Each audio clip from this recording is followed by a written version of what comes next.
Hello, everyone. Welcome to another episode of the Power Rankings. I'm your Commissioner Nick. It is week 8. It's the Ocho on the season, and I'm back, everyone. I'm back. I won this week, and I'm back. There's a lot of injuries this week. I hope you guys all, made your waiver claims to account for that, and we have a historic matchup here in the game of the week this week. Make sure you stick around for that. Kudos to Jerry for knocking off Dan this week, and without further ado, let's get into those rankings. Number 12. When Legends Rise. Frank's team drops to last in the rankings after losing for the third time in a row since appearing on Around the League. The injury bug hit Frank this week as Mike Boone and DK Metcalf both left the game early after only scoring 2 points. Things aren't looking good for my dad right now, and he's got a red-hot Luke team on the schedule this week. You can stick a fork in this team. They're done. Number 11. Beans Pride Parade. Beans moves up one spot after picking up his second win of the season and scoring the most points in the league against Cam. Whoa! Burrow went off for 4 touchdowns and 43 points. And all aboard! Choo Choo Smith-Schuster has taken off as wide receiver 1 in Kansas City with another 20-point performance. I told you all last week, you don't want to play this team heading into the playoffs. They're frisky right now. Number 10. Team Lance 2.0. Cam's team lost again this week, and things could not get any worse right now. He's currently 0-3 in trades with Hunter, and now 0-4 in matchups the last 4 weeks. That's right, 4 straight losses. Snake London only had 1.9 points, as the Falcons forgot they are allowed to pass the ball in the NFL. Someone call John Taffer. Someone needs to rescue this team before the season runs out. Number 9. Not that team, pal. Whoa, baby. My team is back after a big win this week, and I'm feeling really good, my friends. I did it.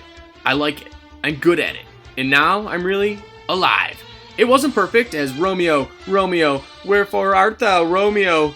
Dobbs failed to catch 1 pass, but it doesn't matter. I'm 2-1 in my last 3 weeks and 1-0 in my last 1. I'm putting the league on notice. I'm coming for the championship. Number 8. Poppy's Prize Possession. Brophy's team comes in at number 8 after falling short against Luke this week. The Black Kirk Cousins returned as Dak Scott only threw 200 yards and 1 touchdown for 13 points. Leonard Fournette couldn't be bothered to contribute either, scoring just 4 points. Now tied with 4 other teams at 3-4, I'm very intrigued to see where Poppy goes from here. Number 7. Harambe Olave Javante Deontay. Oliver's team snapped the losing streak with a big win over Ryan this week. Pat Mahomes did his usual thing, scoring 31 points. And George Kittle celebrated National Tight End Day with a big 21-point performance. Even Travis ATM was money, scoring 19 points, and he should only get better now that the Jags traded away Robinson. Harambe is making a playoff push. Number 6. Nobody's daddy. Wah wah wee wah. Hunter's team lost again this week, making him 1-3 over the last 4 weeks. Most of the team did their job, except Lamar Jack Squat and Mark Scamdrews were completely absent from this performance as their cold streak continued. Over the last month, Hunter is 10th in points per game, averaging less than 100 points per game.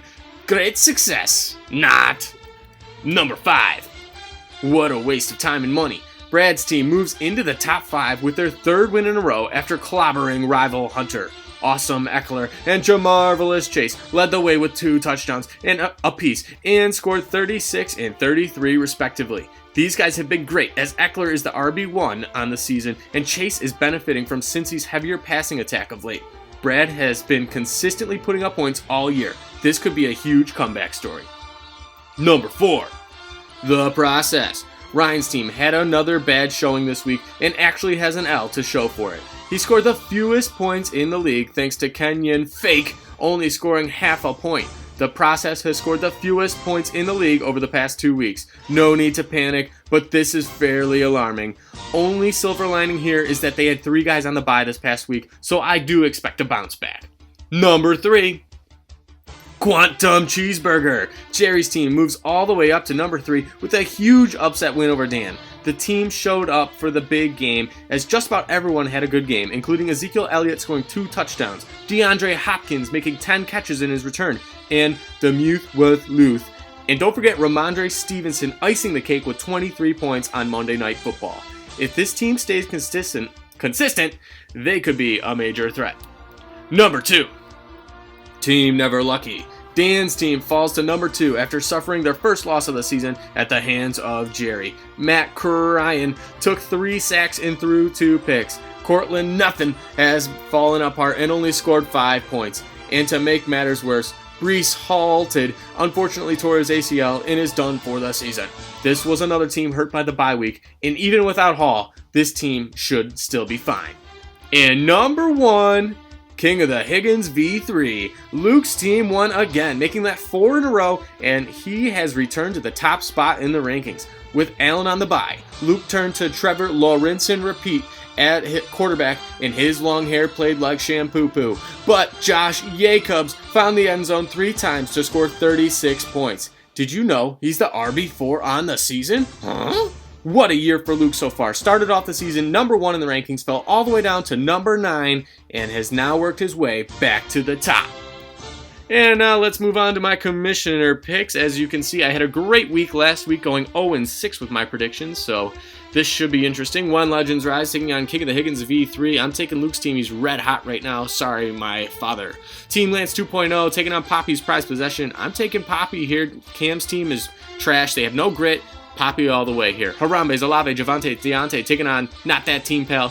And let me tell you, folks, I am fully bought in on my squad. I know you guys probably aren't, but my team, we're going somewhere.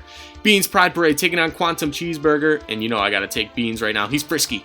Sorry, Jerry. And Team Never Lucky taking on What a Waste of Time and Money. I already gave you the answer there. It's Team Never Lucky all the way. They're bouncing back after their first loss of the year. And in the game of the week, we have a historic matchup here. Few teams have matched up against each other more than these two. In what might be a Bad Company record 17th meeting, Ryan and Hunter will do battle. Surprisingly, this is the first time these two have met in a primetime game since week 3 of 2017. Ryan has beaten Hunter twice in a row entering this matchup, both wins coming last year, including the playoffs, but that was last year, and this is this year.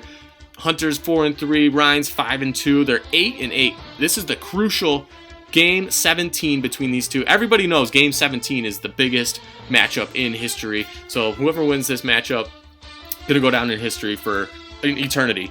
Hunter's weakness, he's got no sons anymore. He's nobody's daddy. And because of that, I'm taking Ryan to get the win and move to 6-2. And now, let's move on to Around the League. We got a very special guest on the show this week. It's the Deputy Commissioner himself, General Manager of Harambe, Olave, Javante, Deontay. It is Oliver Biggs.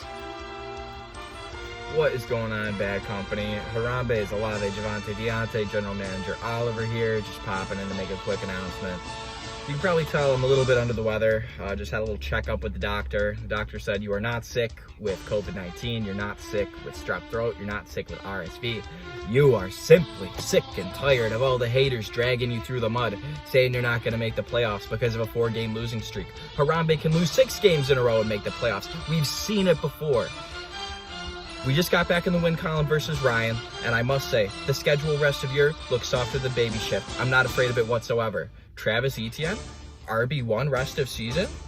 Looks like it. Potential top 10 RB? Perhaps. So I'm just here to say, I'm coming. Be ready. And that's all the time I got for you this week. Thanks again for watching, and good luck, everyone. Take it easy.